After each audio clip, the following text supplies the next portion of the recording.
Hello friends, स्वागत है आपका आपके मेरे यूट्यूब चैनल हर किसी क्लास में। सो फ्रेंड, जैसा कि हम जानते हो हम डेली बेस पे मैथ के प्रैक्टिस सेट कराते हैं। आज हमारा मैथ का प्रैक्टिस सेट 20। इससे पहले मैंने मैथ के 19 मैथ के प्रैक्टिस सेट अपलोड कर दिया अपने चैनल पे। आपको नीचे डिस्क्रिप्शन में लिंक मिल जाएगी, वहां से भी जाके आप देख सकते हो। ये मैथ के प्रैक्टिस सेट आपके ऑल कम्पिटेटिव एग्जाम्स के लिए इंपॉर्टेंट है, चाहे आपका एग्जाम रेलवे एनटीपीसी का है, हरियाणा पुलिस का है, आने वाले आपके रेलवे ग्रुप डी का है, यूपी पुलिस के एग्जाम चल रहे हैं। ठीक है फ्रेंड्स, आपको हर टॉपिक से एक क्वेश्चन मिलेगा। मैं आपको टॉपिक वाइज प्रैक्टिस कराता हूं, आते हैं। ठीक है फ्रेंड्स, सो बने रहिए हमारे साथ, पूरा वीडियो जरूर देखना। आपके लिए ये वीडियो इंपॉर्टेंट रहेगा ऑल कम्पिटेटिव एग्जाम्स के लिए। ठीक है फ्रेंड्स, चलिए स्टार्ट करते हैं।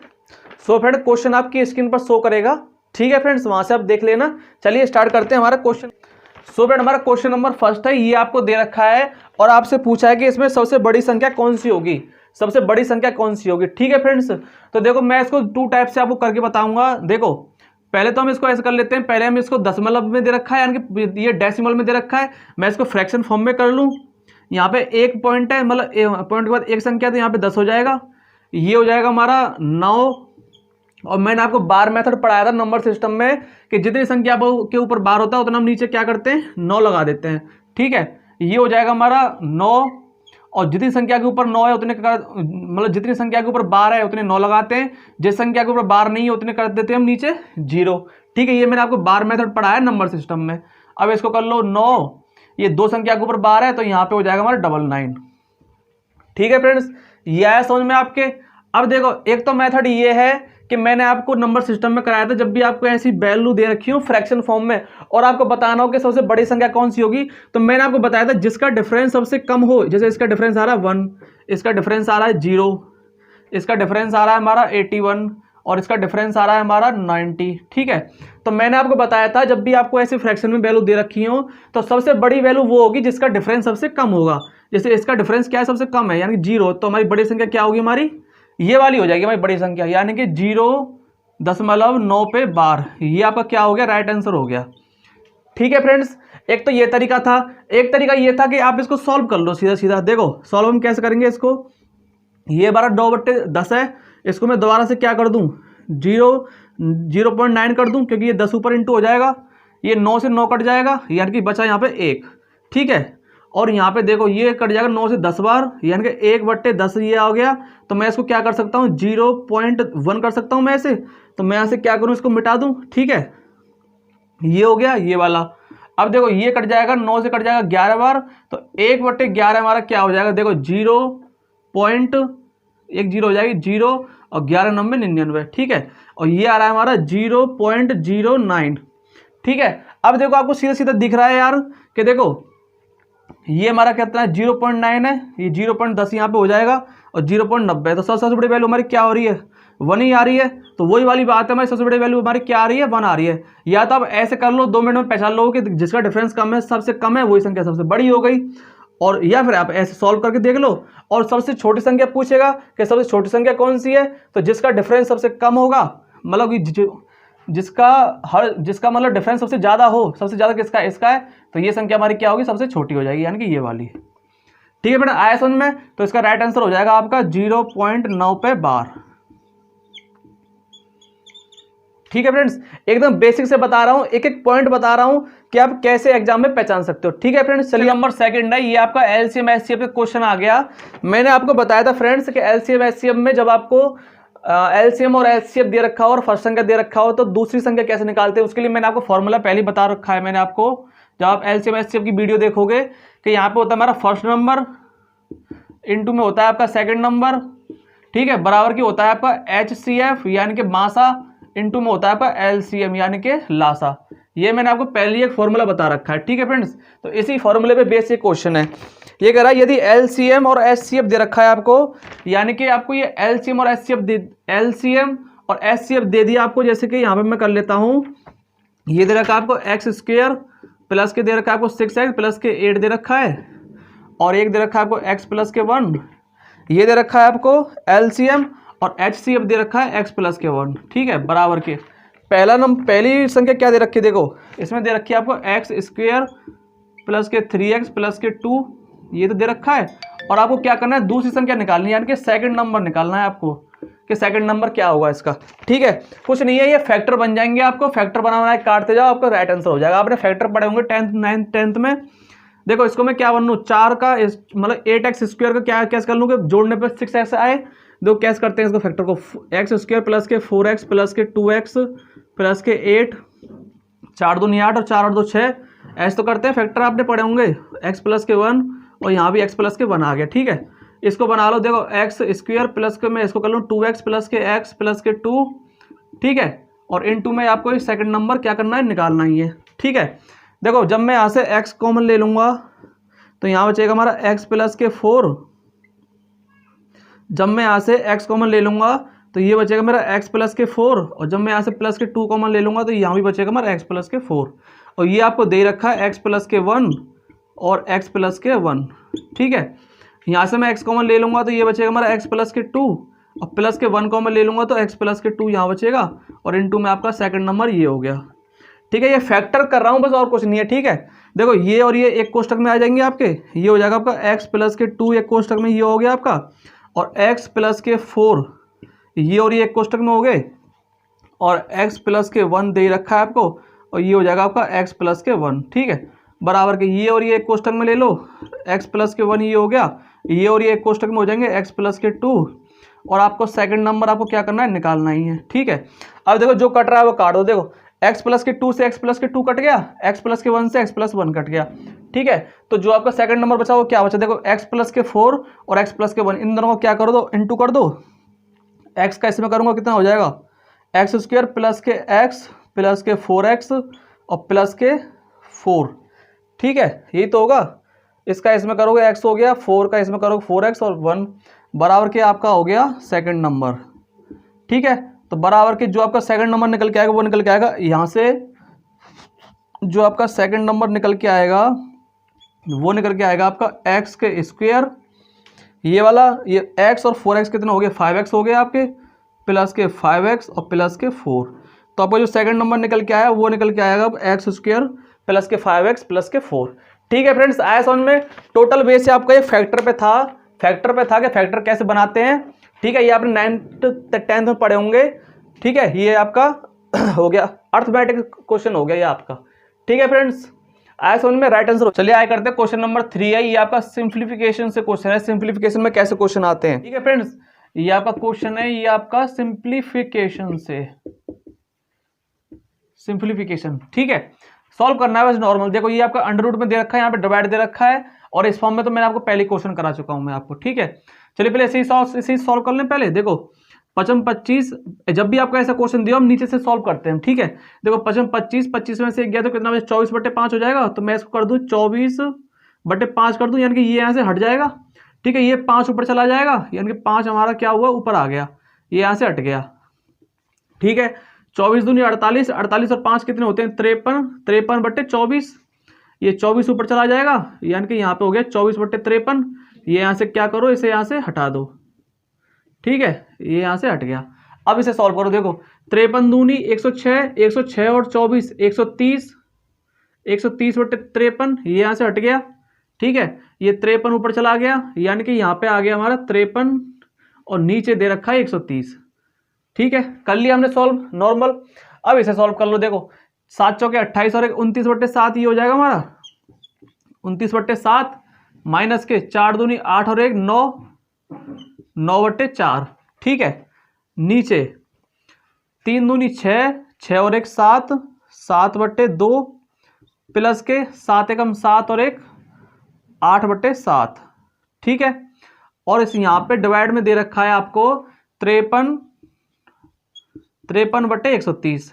ठीक है, और ये पूरा दे रखा है आपको अंडर रूट में, ये पूरा आपका अंडर रूट में दे रखा है। ठीक है, अब देखो इसे सॉल्व करते हैं। इसे मैं इसमें से क्या करूं, 28 एलसीएम ले लूं। चलो ले लेते हैं, यहाँ पे 28 एलसीएम आ गया। 7 से कटेगा 4 बार, 29 चौके कितने होते हैं 116, और माइनस के 4 से कटेगा ये 7 बार, तो 9 7 63, और नीचे यहाँ में कितना ले लूं, 14 एलसीएम ले लूं। 2 से कटेगा 14 7 बार, 7 2 49, और प्लस के 7 से कटेगा 2 बार, तो 8 दूनी 16, और यहाँ पे हमको डिवाइड में दे रखा है हमको 53/130।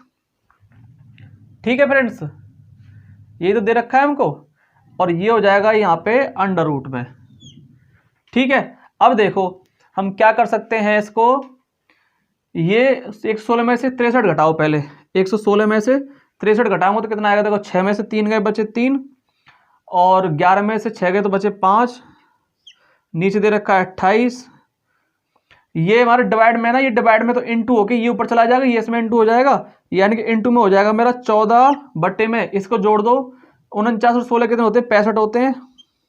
देखो जब भी आपको ऐसे 4 फॉर्म दे रखी हो ना, ये ऊपर चला जाएगा, ये इसमें दूसरे वाले में इनटू हो जाएगा। ठीक है, और डिवाइड में दे रखा है आपको 53 बट्टे में दे रखा है 130। ठीक है, और ये भी पूरा क्या कर रखा है, अंडर रूट में दे रखा है, बराबर के। सॉल्व करते हैं, देखो 14 दूनी 28, ठीक है, ऊपर आ गया 53, ठीक है, और नीचे 65 दूनी 130।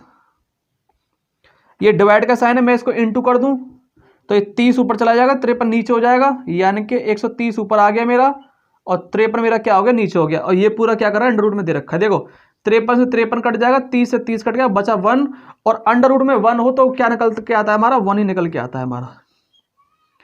ठीक है फ्रेंड्स, तो इसका राइट आंसर हो जाएगा इसका 1। ठीक है, कुछ नहीं है, बस बारीकी से इसमें कैलकुलेशन आपकी अच्छी हो, बड़ी बारीकी से क्वेश्चन करने होते हैं। अगर आपका एक मतलब कि आपने एक संख्या का आपने ऊपर नीचे कर दिया तो आपको पूरा क्वेश्चन आपका गलत हो जाएगा। ठीक है, तो ये बिल्कुल बेसिक से बताया, एक चीज बताई है। ठीक है फ्रेंड्स, इसका आंसर क्या आएगा, इसका 1 आएगा। ठीक है, चलिए आगे चलते हैं, चलिए आगे करते हैं। क्वेश्चन नंबर 4 है, ये कह रहा है राम ने लेवल लगे मूल्य पर 20% की छूट पर एक टीवी खरीदा। लेवल लगा मूल्य क्या होता है, यानी कि उसका मार्केट प्राइस होता है जिस पर कोई आइटम पे कोई मतलब छपा होता है, जो रेट छपा होता है उसको लेवल लगा वही बोलते हैं। तो यानी कि मार्केट प्राइस मुझे नहीं पता कितना है, लेकिन इसके 20% की छूट पर एक टीवी सेट खरीदा, यानी कि इसके 80% पर कोई टीवी खरीदा। 20% की छूट होगी। अब उसने कहा कि उसने उसे 30% की छूट पर खरीदा होता, यानी पहले कर रहा था वो 20% की छूट पर, अब उसने कहा कि मार्केट प्राइस की 30% की छूट पर खरीदा होता, यानी कि 100 में से 30% घटा दूंगा, 70% बचेगा। और फिर उसने कहा कि उसको 800 रुपये का लाभ होता। 800 रुपये का लाभ उसको कब होता, मतलब 800 रुपये की उसको बचत होती कब होती, कि पहले तो उसने खरीदा 20% की छूट पर, फिर उसने खरीदा 30% की छूट पर, दोनों का डिफरेंस दे दिया उसने 800 रुपये। तो मैं क्या करूंगा, यहां से मार्केट प्राइस का 80% माइनस के मार्केट प्राइस 70%, दोनों का डिफरेंस दे दिया उसने 800 रुपये। यही तो डेफिनेशन में कह रहा है।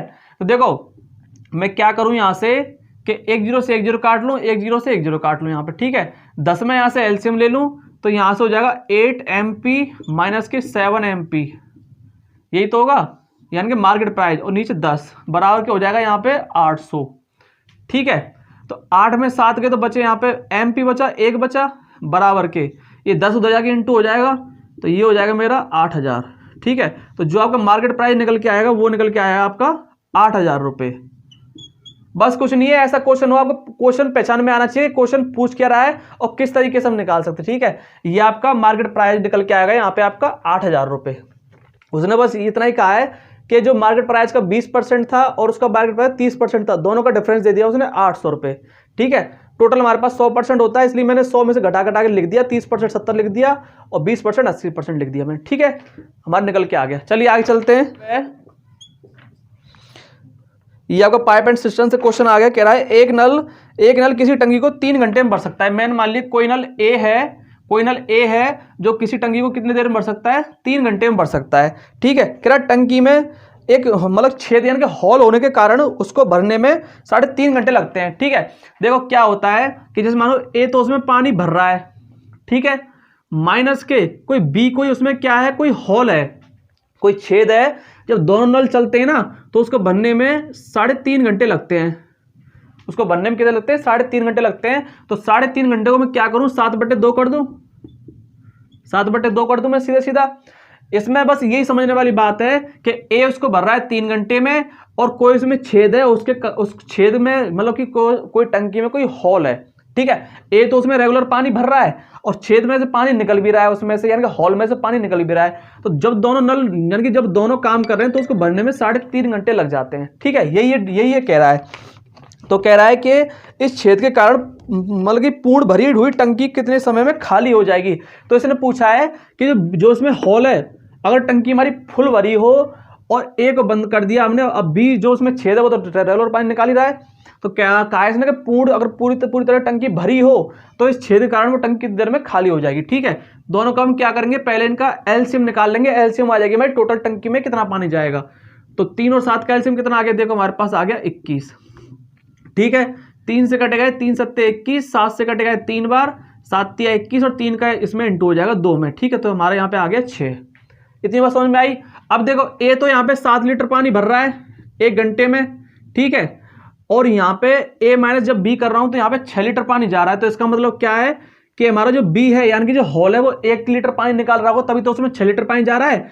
तो इसकी एफिशिएंसी निकली कि 1 घंटे में ये क्या कर रहा है, 1 लीटर पानी क्या कर रहा है, बाहर निकाल रहा है।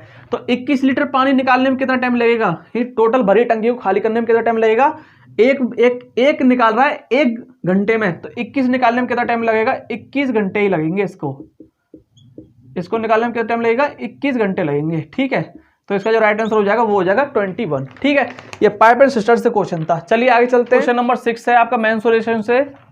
ये कह रहा है कि 50 मीटर भुजा वाले एक वर्गाकार खेत में, यानी कि वर्ग दे दिया, यानी कि आपको स्क्वायर दे दिया, ये आपका स्क्वायर हो गया।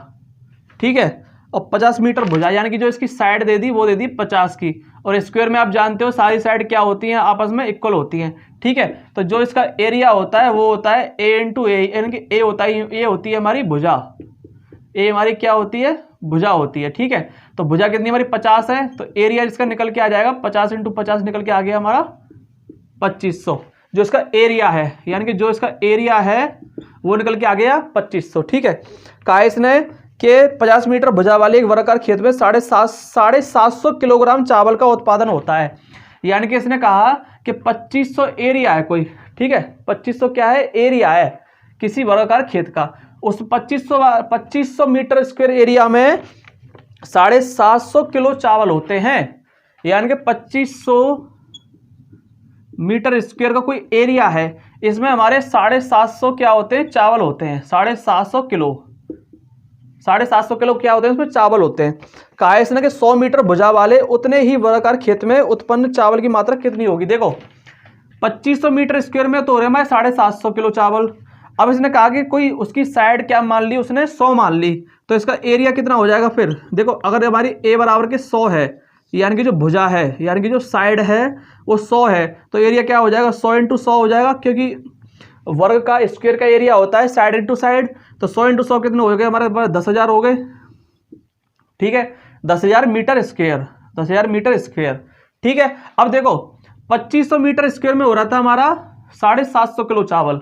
ठीक है, तो 2500 को मैं अगर मैं 10,000 से 10,000 को मैं 2500 से डिवाइड दूंगा तो कितने बार जाएगा, 4 बार जाएगा।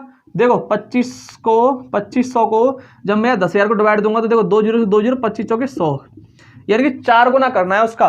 पहले 750 था और 750 को जब मैं 4 गुना कर दूंगा तो हमारे पास निकल के आ जाएगा 3000 किलोग्राम चावल।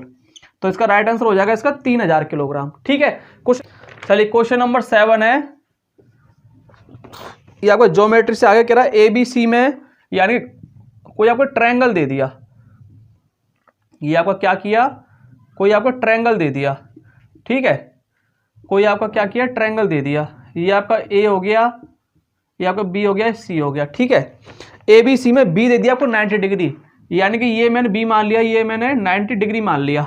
ठीक है, तो कह रहा है C 45 डिग्री है, C दे दिया हमारा 45 डिग्री, तो इसका मतलब एक साइड मतलब कि एक एंगल में, एक त्रिभुज में क्या होते हैं हमारे ट्रायंगल में तीनों साइड 180 की होती हैं। तो 180 में जब 90 ये है, 45 ये, तो इसका मतलब 45 ये होगा हमारा। ठीक है, और जब दो एंगल जब हमारे टू एंगल जब हमारे इक्वल होते हैं तो उनकी साइड्स भी क्या होती है, इक्वल होती हैं, यानी कि ये वाली ये और दो कितना हो जाएंगी, दोनों साइड इक्वल हो जाएंगी। ठीक है, कहा इसने, और D AC का मध्य बिंदु है, यानी कि मिड पॉइंट है, यानी कि AC का कोई मिड पॉइंट है हमारा यहाँ पे D। ठीक है, मिड पॉइंट है। अब देखो दोनों साइड ये इक्वल है, तो इसका मतलब ये यहाँ पे भी 90 का बना रहा होगा, जो दोनों साइड इक्वल हैं और बीच में से मिड पॉइंट डाल दिया तो यहाँ भी हमारा क्या बन गया, 90 का बन गया दोनों।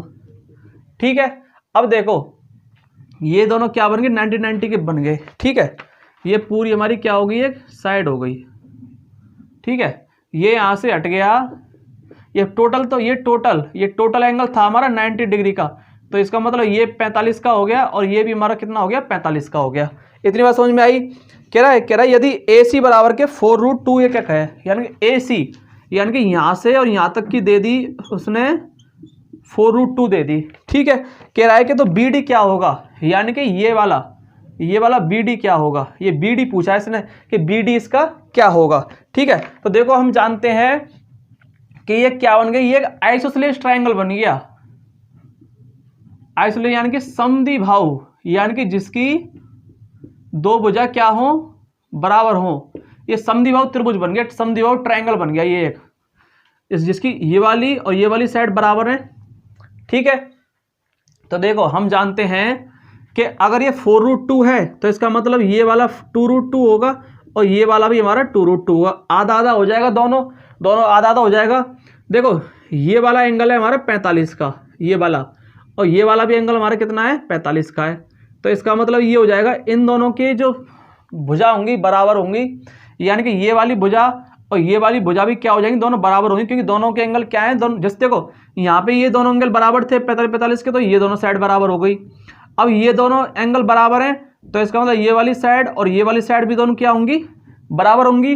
तो हमारा जब ये 2√2 है तो ये भी हमारा क्या हो जाएगा, 2√2 हो जाएगा। तो हमारी यहाँ से BD निकल के आएगी, हमारी यहाँ से 2√2। आया फ्रेंड्स समझ में। ये बस आइसोसेलेस ट्रायंगल की मेथड है कि ये जिसके एंगल बराबर है तो उसकी साइड भी क्या हो जाती है, आपस में बराबर हो जाती है, ठीक है फ्रेंड्स। आया समझ में। चलिए आगे चलते हैं, ये हमारा क्या हो जाएगा, राइट आंसर हो जाएगा इसका, ठीक है। एक ट्रायंगल, चलिए क्वेश्चन नंबर 8 है, ये आपका अलजेब्रा से क्वेश्चन आ गया। ये आपको दे रखा है A बराबर के दे रखा है आपको 34 दे रखा है, और B बराबर के C बराबर के दे दिया आपको 33, यानी कि B और C दोनों बराबर हैं, और आपको फाइंड करना है AQ प्लस के BQ प्लस के CQ और माइनस के 3ABC। ये आपको क्या करना है, ये आपको फाइंड करना है, ठीक है। तो देखो ये अलजेब्रा का क्वेश्चन है, आपको सीधा सीधा क्या होना चाहिए, फॉर्मूला याद होना चाहिए। इसके मैंने आपको 3 फॉर्मूले बनाए, नंबर सिस्टम में बताए थे मैंने आपको, आप वहां जाकर देख लेना। तो इसका जो हमारे पास फॉर्मूला होता है, जो डायरेक्ट करने का होता है, मैं आपको फॉर्मूले से बता देता हूँ, क्योंकि इतना टाइम होता नहीं है कि हमको इसको बेसिक से करें, क्योंकि हमको एग्जाम में इतना टाइम मिलता नहीं है, ठीक है। इसका होता है half A plus B plus के C, और यहाँ होता है इसका A माइनस के B का स्क्वायर प्लस के B माइनस के C का स्क्वायर, और प्लस के होता है C माइनस के A का स्क्वायर, ठीक है फ्रेंड। ये इसका फॉर्मूला होता है, हमको इसकी वैल्यू निकालनी है, ठीक है। तो मैं बराबर में क्या कर लूँ, ये हमारा हाफ हो ही जाएगा, ABC यानी कि तीनों को क्या करूँ, जोड़ दो। A कितना है हमारा 34 है, B कितना है हमारा 33 है, और C कितना हमारा 33 है, कि दोनों साइड बराबर हैं। अब देखो यहाँ करो, A माइनस के B यानी कि 34 में से 33 गए तो कितने बचे, 1 का स्क्वायर प्लस के B माइनस के C यानी कि B और C दोनों कितने 33 हैं, 33 में 33 यानी कि 0 बचेगा, तो 0 का स्क्वायर कुछ नहीं होगा, ठीक है। C माइनस के A यानी कि 33 माइनस के 34, 1 माइनस का तो स्क्वायर क्या हो जाएगा इसका, ये हो जाएगा, ठीक है। अब देखो यहाँ पे 33 दूनी 66, और 66 और 34 कितने होते हैं हमारे पास, 100 होते हैं, ठीक है। तो 100/2 ये हो जाएगा मेरा, और यहाँ हो जाएगा 1 और प्लस के 1 ये हो जाएगा, यानी कि यहाँ हो जाएगा 2 से 2 कट गया, तो मेरा राइट आंसर क्या निकल के आएगा, मेरा 100 निकल के आएगा। तो जो इसका आंसर निकल के आया वो निकल के आया, इसका 100 निकल के आया, ठीक है फ्रेंड्स। आया समझ में। ये अलजेब्रा का क्वेश्चन है, आपको बस ये वाला फॉर्मूला याद होना चाहिए, बस आपको ये फॉर्मूले से क्वेश्चन बन जाते हैं डायरेक्ट, बिल्कुल, ठीक है। क्वेश्चन नंबर 9 है, ये आपका ट्रेन से क्वेश्चन आ गया, टाइम एंड डिस्टेंस से। कह रहा है एक 150 मीटर लंबी रेलगाड़ी एक खंभे को 15 सेकंड में पार करती है, यानी कि रेलगाड़ी की जो लंबाई है, वो दे दी इसने 150 मीटर, ठीक है।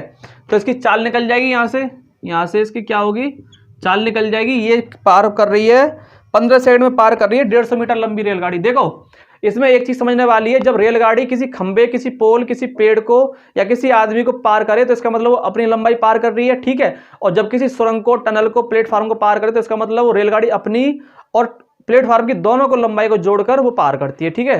तो ये इसमें समझने वाली बात होती है। यार एक आदमी की लंबाई कितनी होगी, जब वो खड़ा है तो कोई लंबाई नहीं होगी, नेट कर देंगे उसे, ठीक है। तो यहाँ पे वो क्या करेगा, रेलगाड़ी 150 मीटर लंबी वो रेलगाड़ी है, तो पार कर रही है किसी एक खंबे को पार कर रही है 15 सेकंड में, तो इसका मतलब है कि वो अपनी लंबाई को पार कर रही है। ठीक है, तो यहाँ से उसकी चाल निकल जाएगी, 15 से कट जाएगा 10 बार, तो 10 मीटर पर सेकंड में आएगा, क्योंकि यहाँ पे टाइम सेकंड में और ये मीटर में है। ठीक है, ये आ गई पहली रेलगाड़ी की चाल। कह रहा है कि विपरीत दिशा से आती हुई रेलगाड़ी को 12 सेकंड में पार करती है। ये कह रहा है कि एक समान लंबाई वाली विपरीत, यानी कि जो पहली रेलगाड़ी की लंबाई थी और दूसरी रेलगाड़ी की लंबाई दोनों क्या है, सेम है, ये भी 150 मीटर की हो जाएगी। ठीक है, कहना है समान लंबाई वाली विपरीत दिशा से आती हुई रेलगाड़ी को 12 सेकंड में पार करती है।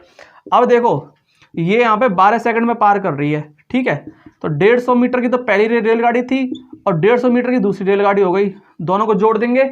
और जब अपोजिट साइड से जब रेलगाड़ी आती है तो उसकी स्पीड क्या हो जाती है, प्लस हो जाती है, यानी कि विपरीत दिशा,